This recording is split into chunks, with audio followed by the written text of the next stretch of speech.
آپ کو یہ بات بھی پتا نہیں کہ مسجد اسلام کا کمیونٹی سینٹر ہے. مسجد النبوی کے اندر سے جہاد کے قافلے گئے, مسجد النبوی کے اندر سے گورنروں کو تعین کیا گیا, مسجد النبوی کے اندر سے سپاہ سالاروں کو مقرر کیا گیا, مسجد النبوی کے اندر سے مال غنیمت کو تقسیم کیا گیا, مسجد النبوی میں جنازے ہوئے, مسجد النبوی میں نکاح ہوئے. گویا ریاست کا, سلطنت کا جو اصل بنیادی ستون تھا اس دور میں بھی وہ مسجد تھا.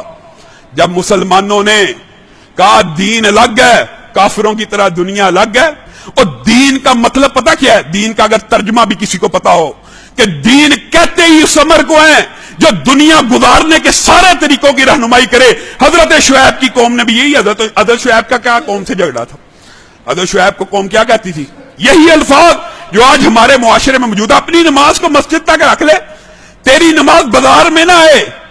اور لوگوں, آج ہم اور آپ اپنے گریبانوں میں جھانکے سچے دل سے, میں آپ کو کسی کی طرف ووٹ ڈالنے پہ مجبور نہیں کر رہا, صرف ایک نظریہ دینا چاہتا ہوں. اللہ کی قسم پاکستان کا نظام بھی اس وقت